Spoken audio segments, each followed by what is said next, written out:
Cecilia couldn't rest. The night, dark and cold, blew through her room as she turned over in her bed. It wasn't the cold that was robbing her of sleep. Cecilia knew enough magic to be able to light a fire. She wasn't exactly sure what it was.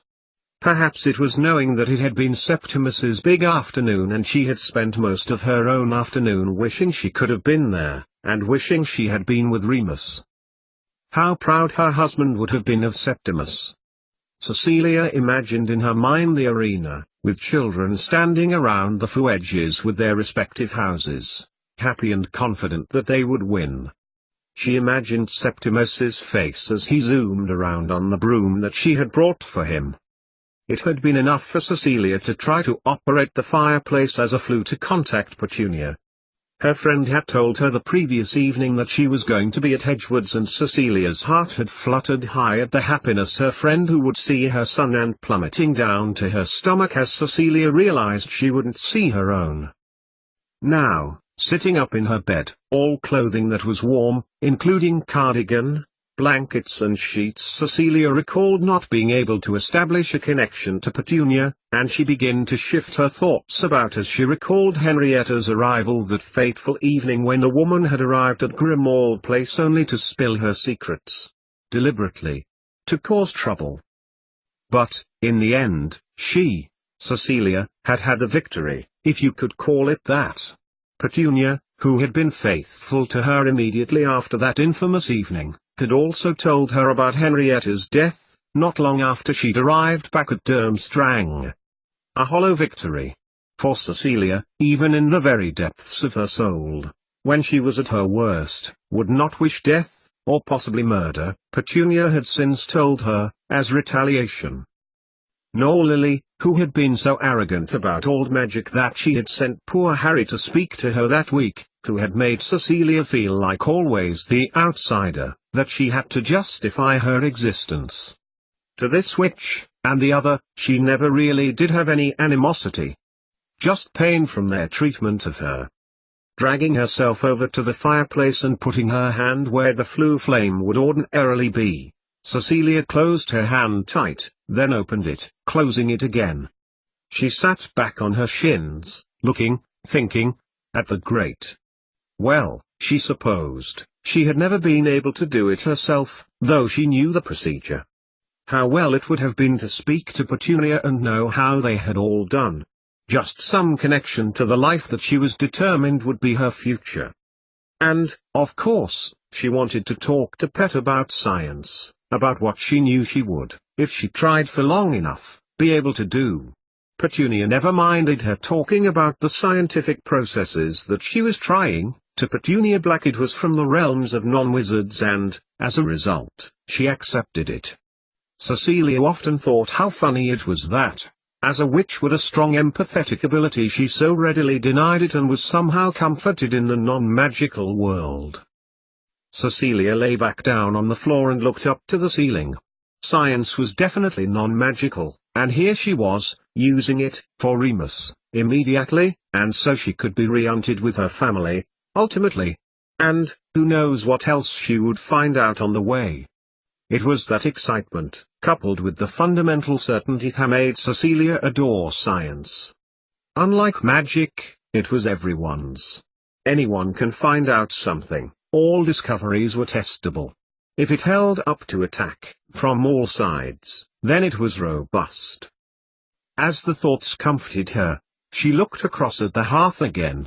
Oh, that she would now find out about their wonderful day, and evening, of the parents' feast, and tomorrow's entertainments. Cecilia's mind began to imagine the scene, half happily, the other half with an stomach-empty sadness, of the children, the teachers, the parents. At least he would have enjoyed himself, Cecilia consoled herself. She would hear in due course, she knew. They would be too busy having fun to speak properly to her, and Cecilia didn't want to spoil their good spirits. Tomorrow, Cecilia concluded. That would be enough time. She may even get to speak to Septimus. Oh, how delightful that would be! Warmed with the thought as much as the blanket, Cecilia's mind wandered back to work, that of Remus, and of old magic. In that order. For, while she knew that the latter would be what got her off this Norwegian island and back to Septimus and her darling, the former would mean that Remus would have a chance of being better, being well and, back to his usual self. It was wishful thinking, Cecilia knew, to want to have her life and her husband back, without the arguments and the unhappiness. How she wished she could be back there with her family, knowing how utterly heartbreaking it would be away from them, as she had been blackmailed to be. She got to her feet, allowing the cardigan that Petunia had flamed to her to fall off, the ice-coldness of the air stimulating her thoughts, allowing Severus's words, written carefully by hand onto the documents he had sent, course like mercury rivulets through her mind. To prevent the pathogen, Cecilia knew, would be the thing. If the next lot of blood samples that Snape would surely send to her revealed that Remus had not progressed into his descent into vampireness, then she would know that she were on the right track. He would, she knew, ask Nick Smith to analyze them. That would speed up the process. Clicking the door behind her, Cecilia began to patrol the corridors of the school, her mind engulfed with thoughts that only the regular thudding of her feet would allow her cerebellum to filter and process them efficiently and effectively. If there was no doubt that Severus's potion had been successful, with the adjusted energy levels that she had noticed Snape had missed, there was no reason that what she proposed wouldn't work. However, step, down to the lower floor, the wind blowing down the teaching corridor making her shiver. Step. Although the potion Severus had given to Remus had stopped his decline, there was something that had been concerning her. Step. The solution she had suggested, not a total blood transfusion, which she knew could be done and would almost certainly be successful, but of using Allium sativum, the active compound in garlic. Of course Allium sativum, consisting of sulfur ions, would work. A weight of history had set a precedent for that, vampires and their aversion to garlic. But, ultimately, stop. At the top of the incline in the northeast passage of Dumstrang, Cecilia came to a halt, breathing steadily, her heart thumping. Ultimately. St. Eric hindrance prevented sulfur ions binding for long. It couldn't work forever. Sulfur would replace oxygen binding with the iron in the red blood cells. If the majority of red blood cells were, even temporarily, bombarded with sulfur ions, this would stop the vampire parasite reproducing, but at the same time Remus's body also needed oxygen and he too would slowly perish. Sulfur was also too large to remain bound to the iron for a long period of time, Cecilia deduced, so the effects would be temporary. Centeric hindrance. Like an oversized brick in a wall, just too big to remain as a permanent feature. Maybe because Remus was unconscious already, it was that Severus's now energy-adjusted potion containing extract of garlic worked and wasn't harming him. If awake, his body would be very, very low on oxygen. But he wouldn't be able to last forever in his current state. Cecilia sighed, leaning against the wall near the teaching classrooms. Next to her, in gold letters, ran the names of the classes that teachers were offering for Monday, and the times they would be on. Her mind could feel an answer, like a piece of puzzle from a jigsaw. Was what she was thinking about be it? Just that? A simple adjustment in calculation? It surely couldn't be that simple. Cecilia closed her eyes again, the cold stone blocks withdrawing as much heat as thermodynamics would allow from her back. No. She couldn't speak to him about this, no matter how laid back and comfortable he made her feel. Cecilia knew she would have to think of a way to ask the questions she needed under the blanket of old magic. Cooperation was the key, wasn't it? Yes, she would go on that premise, checking when Nick sent Severus more analyses. All at once, an uncomfortable feeling swelled in the pit of her stomach, a mixture of guilt-ridden spontaneity about her urge to turn the corner and head to Lindvoldhalen. Why she would feel like that, She did not know. Maybe because she didn't know him and knew she shouldn't trust someone she hardly knew with information which may ultimately lead them to knowing about her origins. But she knew that she needed something he potentially had, to could work out for her. That was as good enough an explanation for how she felt, Cecilia told herself as she forced the door closed on the mental cupboard. That was emotional analysis, even if it were only partly the truth. She couldn't ask Lindveld Halen to consider her poor darling's potential cure. That felt like treachery. Yes. Why? He was at Durmstrang. That was true, gifted in transfiguration and magical forces. Here was nothing stopping her asking questions in general, Cecilia told herself firmly, and, before she knew it, she had reached the corridor onto which Lindveld's room lay. Would she feel like this if Ragnhild's red-headed gene research may be the key? Breathing in and out deeply, Cecilia tried to steady her mind.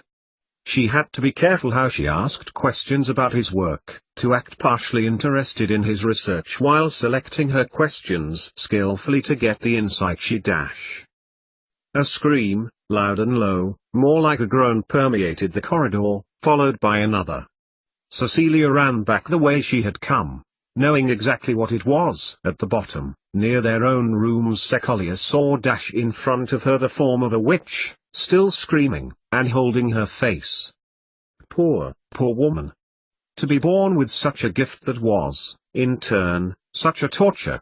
She would wait for Ragnhild to settle down, for the agonies of her mind to subside before Cecilia visited her, to ask about her work, to ponder about how their children were getting on at Hedgewoods.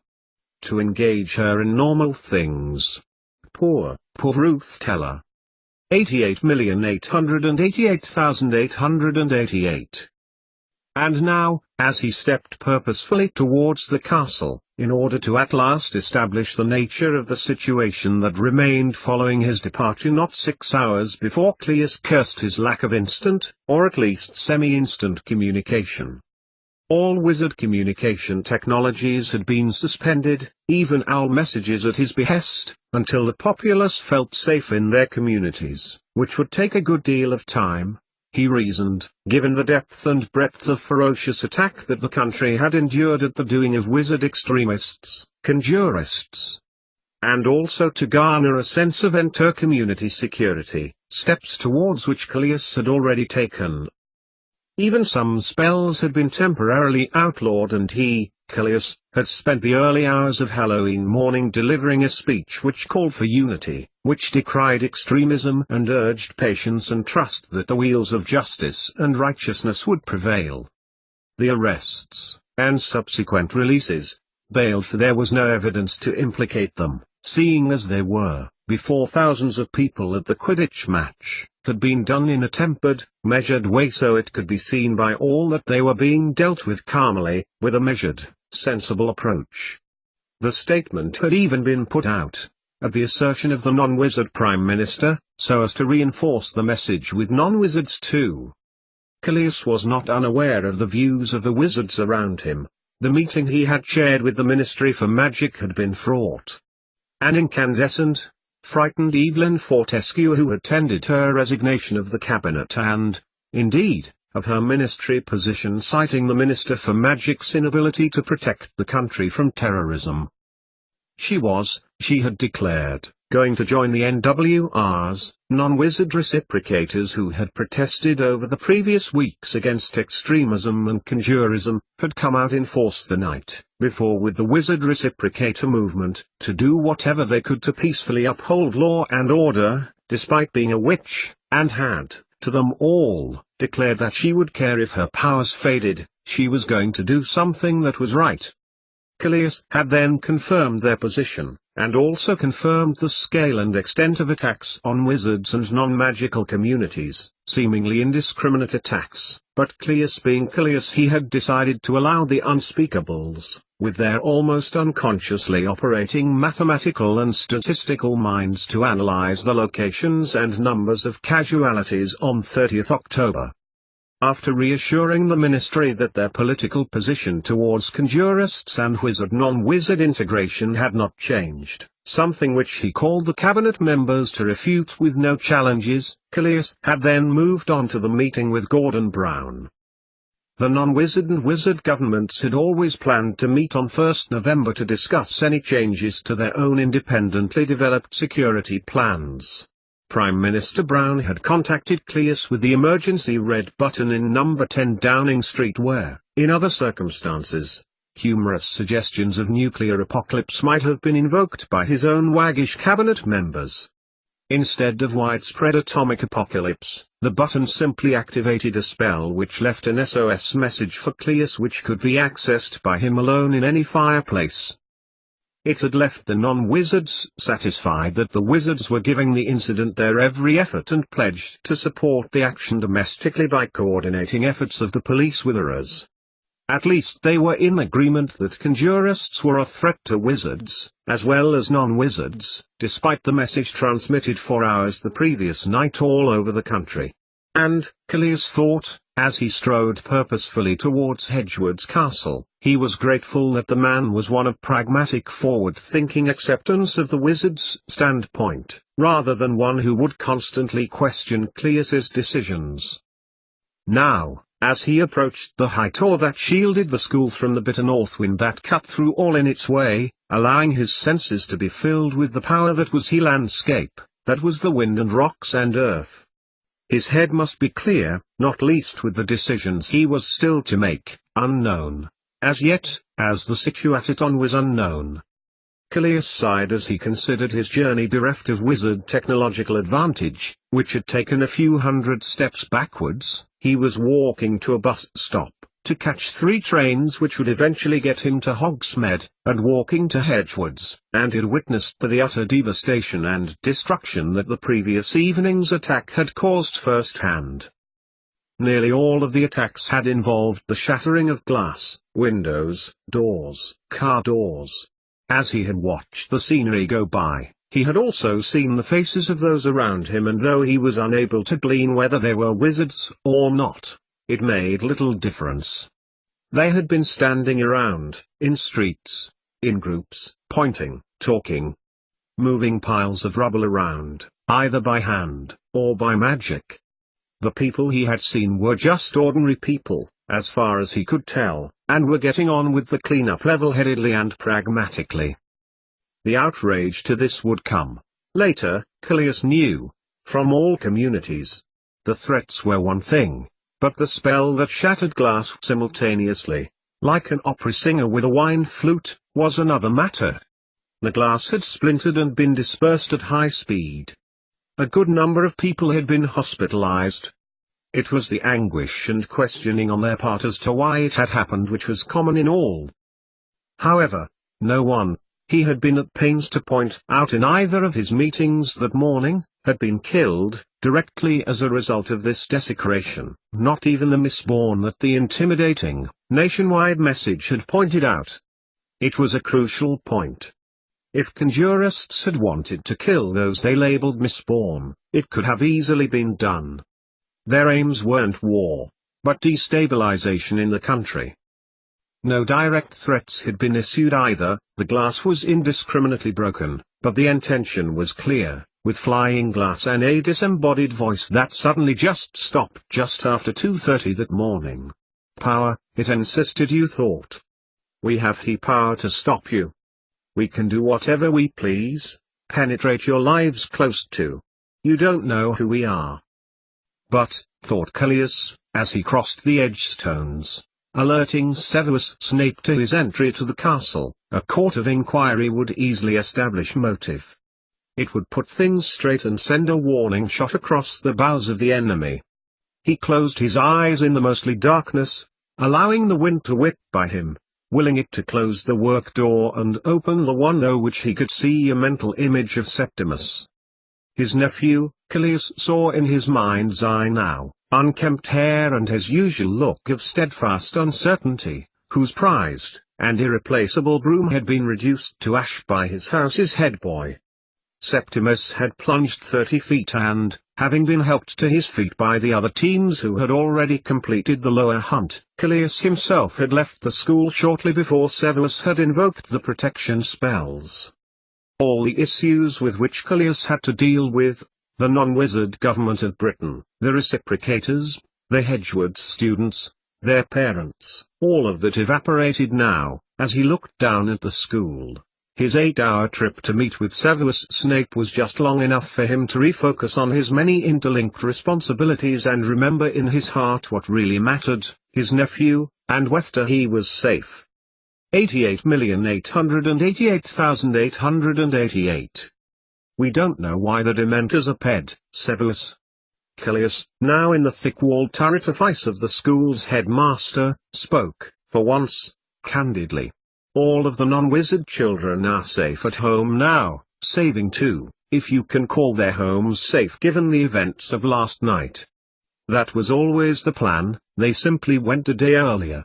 2, you say, have remained? 2 boys, whose parents believe are better off at Hedgewoods, with regard to their safety and their education. Your rhetoric has convinced some, Callias. Callias said nothing, ignoring the barb. The children had returned to the families by non-wizard transport still under the banner, Callias was confident, of a successful educational venture. He would, in time, propose their return, which would turn the fortunes of the wizards to the positive. It would depend on how the trial of the conjurists went, for Callias was determined that the judicial process was to be robust, no show trial or kangaroo court. It had to be seen that the government stood by its intentions of security against extremism, in this case conjurism. Severus had been the quintessential professional in his conduct after the attacks at the lower hunt the evening before. The headmaster had ordered a retreat of all people, parents, children, Quidditch and football players, teachers. They had sheltered in the castle and left early that morning so that the school could continue as normal, so that anyone with family and business outside Hedgewoods could attend to it. Have all of the non-wizard footballers also returned? Asked Callias, as Severus recounted the action he had taken. I can imagine the impact on the students as their heroes spent the night at the school. Indeed, smiled Snape, wryly. And the parents, too. We managed with the room of requirement, but I have to say, what with the communication blackout, and the nature of their overnight accommodation, very little sleep was had. I praise you on your calm approach yourself, Severus. Callias nodded. That the parents, and the sports professionals experienced the hospitality of wizards under the circumstances of other wizards attacking the country will not go unnoticed. Ever the politician, thought Severus, marveling at his contemporary's outlook on the situation. I suppose someone has to be, Callias Lupin. I felt it right.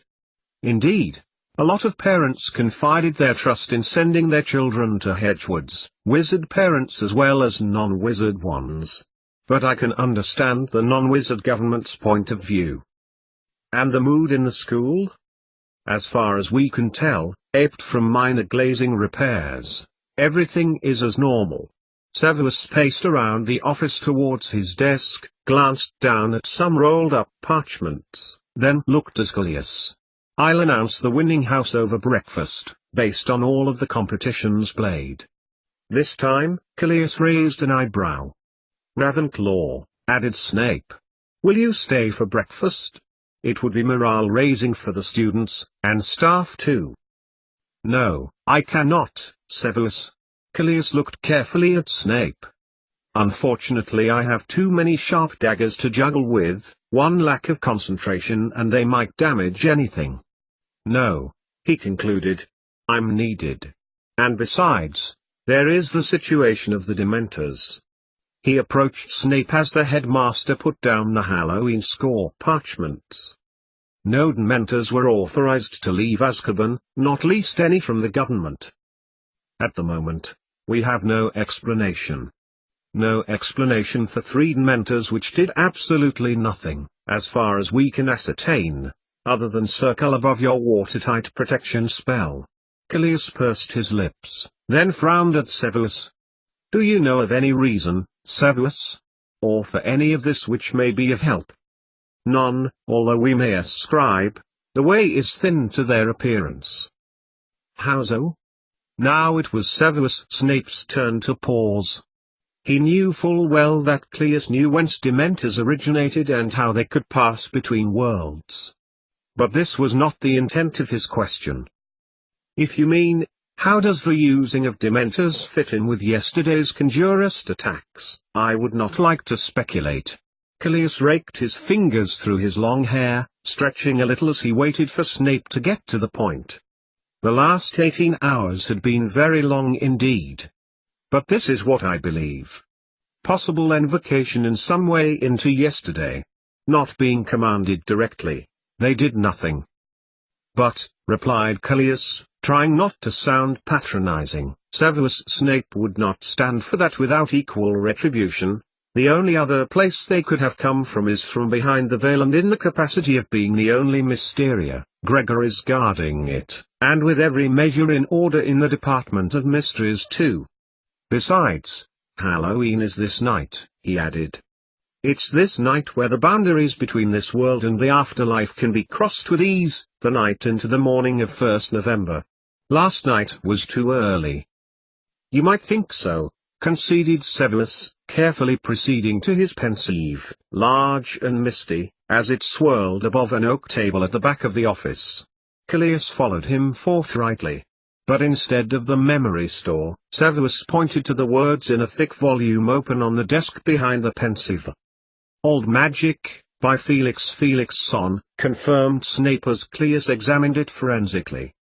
You don't mean to say, inquired Cleus, half rhetorically, that Felixson believes Conjurists believe.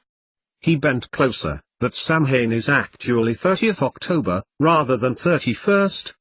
That access to the other world, whence Cecilia came. Whence Tabitha is, replied Snape, mainly to himself. Has gone, interceded Cleus. The way is thin, the voice had said. Snape left the sentence hanging. It didn't take long for his point to be understood, watching Cleus's uneasy expression creep across his face like melting ice. Could it be that the Conjurists have read about the hypothesis and just simply tried to gain access? Perhaps even managed? Cleus shook his head again, as if the physical movement would be enough to organize his disordered thoughts. I don't know, it's one of many thoughts I've had on the matter, Cleus, the one which seems to make the most sense. It will all come out in the inquiry that the Ministry will carry out. Not by us, Cleus shook his head. You said earlier, Snape began. We have left this, in the spirit of objectiveness, to the European Wizarding Council. A representative from the European office will be assigned. I have already put the motion in place after speaking to Draco Malfoy's secretary. We will organize the trial in which the White and Guillemot will be called, who will establish the cause or causes of the violence last night, and the consequences any perpetrators will face. That is, if we have anyone to put in front of them. This time, it was Snape's turn to stop.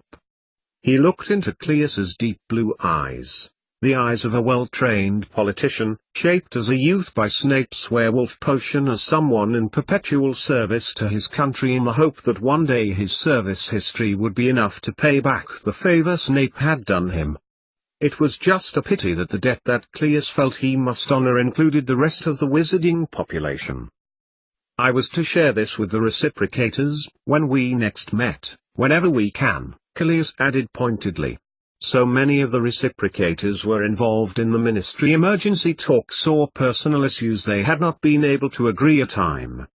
But, as it came up at the meeting shortly before midnight, nearly all know anyway. I apologize, Severus, that you, as joint head of the reciprocators with me, are one of the last to know. He took the headmaster's silence as assertion to continue. We have no perpetrators. It's not as if Conjurists came out of audience at the lower hunt and turned their wands on people. Threats were made, certainly, and death threats at that, to non-wizards. The Eras will discover those responsible, in the end, and, if it comes to it, the unspeakables. Swales and Blue Wit have been fully cooperative, but have been bailed pending further inquiries. We have no evidence, positive evidence, that they were responsible, despite their history.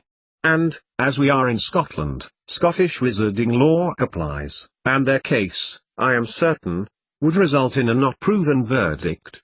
Nevertheless, finished Snape, we will continue as we expect the reciprocators to do, carry on, search for evidence, uphold the law. Indeed. Both wizards fell silent for a time, each assimilating the information they had received from one another. Starting, Snape broke the silence unexpectedly, with the Halloween feast, as is traditional.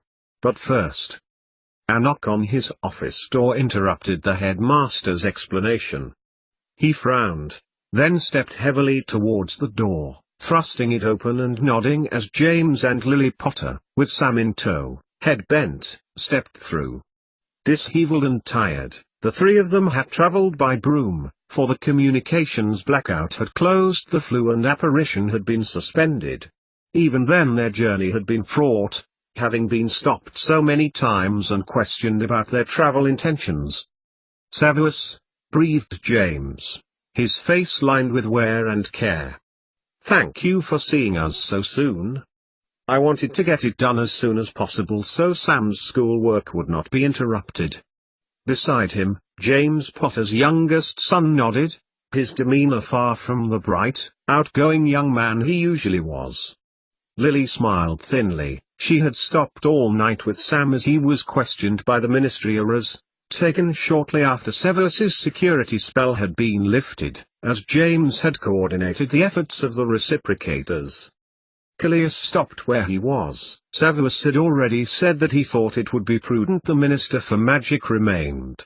He knew that Sam Potter had been questioned overnight, his wand confiscated for the period of his arrest, and witnesses interviewed. All had corroborated that his wand had appeared to act without its owner's invocation and had vouched for Sam's behavior prior and after Septimus Lupin's broom had been destroyed. The Eras had then examined his wand and discovered the truth. Sam's wand had been tampered with, using very sophisticated magic. A false memory, planted as a curse charm, had been placed on the wand which, under preset circumstances, unfolded and allowed the planted spell to be cast. Under scrutiny the spell had revealed itself, a Trojan horse spell which had been preset. The date upon which it had been done could also be ascertained. Sam explained he had told them he couldn't account for his wand at that time. Perhaps it had been in the dormitory, or forgotten. He was forgetful with his wand, sometimes. This was well known, and at this Lily shook her head in despair. In short, however, Sam had been exonerated, although he would be expected to appear at the White and Guillemot, the date of which the European Council would set, due to the event occurring at the time the country had been attacked. "So he can return to school today?" asked Lily, her voice earnest, almost desperate. "He can," nodded Severus, who then nodded at Sam. The look of relief on the boy's face was immense. "I will address the students over breakfast, inform them of the circumstances and explain that, as a closed school, the perpetrator of this crime, and it is a crime to do this to another wizard's wand, would result in the severest punishment, a punishment also for anyone discovered to have been withholding information." James and Lily Potter nodded with relief too. Sam, his head still inclined, tried not to make eye contact with Callias. He felt sorry for the boy, to have been set up over something which was so very serious, but, more than this, his role and position within the school. He was head boy, and Severus had said he would remain so. But Sam still had the task of actually entering Gryffindor common room and facing people who he knew had seen him. His wand. Do this to Septimus. "May I make a suggestion?" Callias smiled at Sam, who looked at Septimus Lupin's uncle. "Septimus is in the hospital wing under the care of Madame Pomfrey. With the non-wizards having left, the place is very empty. Perhaps, James, Lily, you could go to visit Septimus, and take Sam with you. We can explain to Septimus that Sam's wand was tampered with." Then, Severus, you can address the school, as you'd planned? I cannot see a problem with this. Are you able to go with them, Callias? Certainly. Anything to see his beloved nephew. I need to return to the ministry in an hour. Will that give you enough time? Indeed. James? Snape turned to James Potter, smiling a little. I understand that. Without your efforts last night, the game may not have been won. Too many people would have suffered from panic and fear, and your swift action in deploying reciprocators to calm down situations that were flaring up was effective and well executed. It's good of you to say so, James nodded, acknowledging the compliment. And, if both of you agree, I will continue until you are able to address us. I feel we need information and guidance to go with the work we are doing. Not for myself, but I feel it would add reassurance to others that what they do is valuable and worthwhile. Indeed. Callias looked across to Snape, who nodded. Within a week. We will chair a meeting, James, and do as you ask. In the meantime, in your capacity as acting head of the reciprocators, Lily shot James a look which he knew if he turned to look at would mean he had some uncomfortable questions to answer. Would you continue your work? We cannot do it effectively at this moment of crisis in the country, and someone with skill and intelligence needs to be at the helm. It was what they'd agreed to ask James when Snape had told him that the Potters would be coming. It was true, they could not. It would only be temporary. It is temporary, Snape echoed, but vital. We have already agreed that it is vital to meet anyway, in order for our organization to continue to play the vital role that it does. Within the week. So, concluded Severus Snape, will you accede to this temporary role? Of course, nodded James, taking Snape's outstretched hand and shook it, before taking Callias's, suddenly and without warning, and shook it too. And so, Callias, would you escort the family to the hospital wing? I am sure you two are anxious to see your nephew. 88,888,888. What is a Whitengamot? Asked James Potter as they trod the steps up to the first floor of the castle. The hospital wing was in the east of the castle, up one flight and across the landing, bathed now in the weak, morning sun of the winter. Callias, leading the three of them, paused, his long, sandy-colored hair catching the light and glow. Behind James, Lily was holding Sam's hand and they paused too, the almost-of-age wizard looking more a child considering the ordeal he had had to go through overnight. Did you just mean Wizengamot, Callias? The Minister for Magic and joint head of the Reciprocators shook his head. A Whitengamot is almost identical to a Wizengamot, however it differs in one way, one very significant way.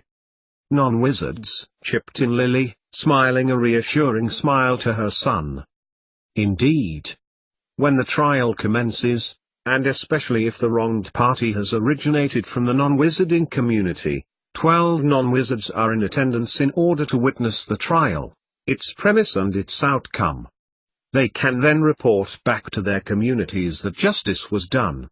Whitengamots are old institutions, dating back to pagan times.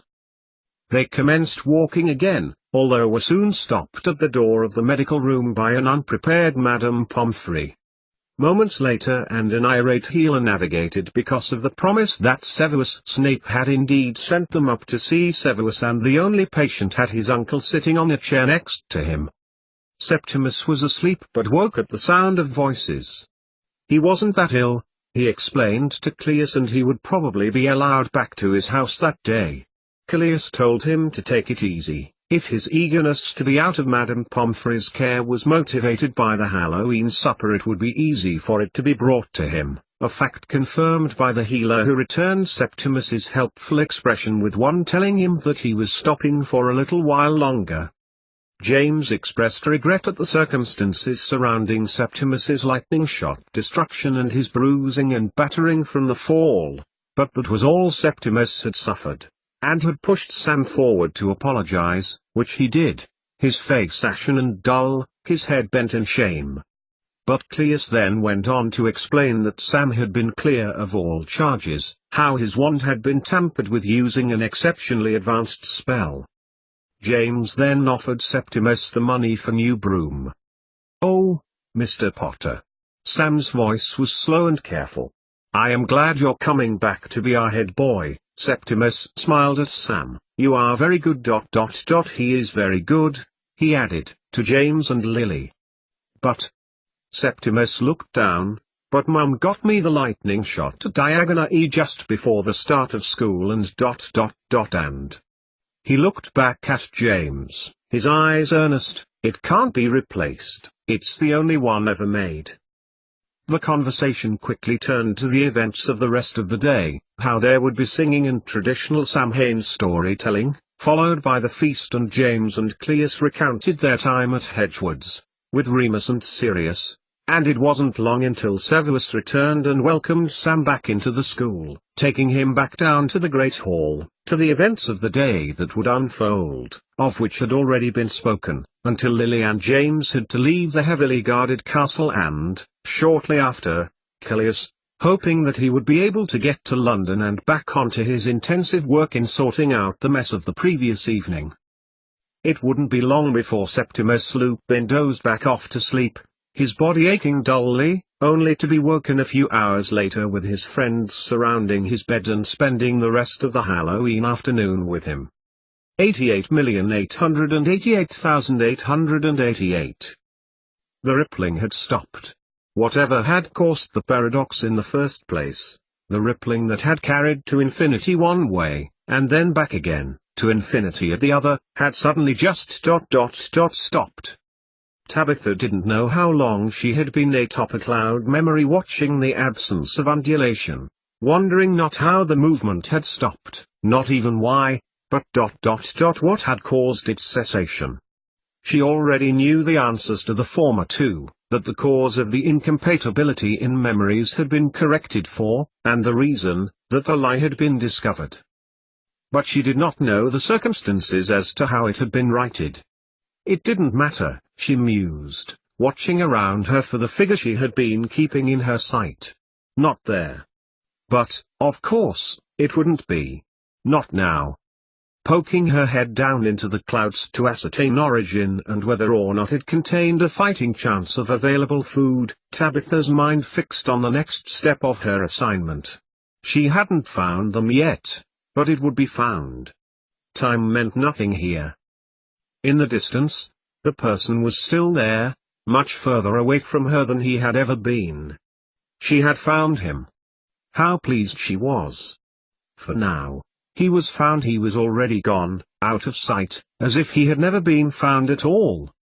88,888,888. Ha ha. Mutual congratulations had passed between the wizards, in their tall, cool tower as the icy winter wind bathed the room in air and chill on a glorious Halloween morn. You did it. Gellert Grindelwald, the more Machiavellian of the two wizards, massaged the shoulders of his lover. A vital step in our long game, my love. You see, I am glad you heeded my advice for patience. It was not I alone, replied Albus Dumbledore, smiling back at Grindelwald, his usually benign face betraying his joy at the accomplishment. Others did my bidding, others who will, in time, have to answer disproportionately for the carnage that my spell wreaked. And they will bear it, for the cause. No. He stroked Grindelwald's chest. It is the next step which I am anxious that is taken. Too many variables are in place between now and midwinter could upset the plan, or at least cause ... difficulties. Indeed. So you must occupy yourself by designing the detail for what comes after that, for it is that time here detail will determine the outcome. We have come too far to allow mistakes to threaten the future after that. And yourself, Gellert. Dumbledore worked his way with his fingers up his lover's beard, stroking it with tenderness. What of your plans with the southern entrance? Gellert Grindelwald said nothing for a time. Instead he looked into the eyes of his eternal companion. Oh, what life might have been like if they had not met and drawn one another close. They are dormant, waiting for the moment. It will be good to wait, in any case. Those who will prosecute the faithful, it is they who are consuming themselves, who will drown in regulations, fear and suspicions. It will not be long until the net tightens and chokes them all. SHHHH. Grindelwald put a finger to Dumbledore's lips. You are too impatient, my love. You always have been. Relax. He will bring the third, and the way will be thin again. The countries of Europe will be tangled with uncertainty, fear, paranoia and inwardness, and the path will be ours to be trodden. He bent his head, lips meeting those of the wizard. Ours. Unopposed.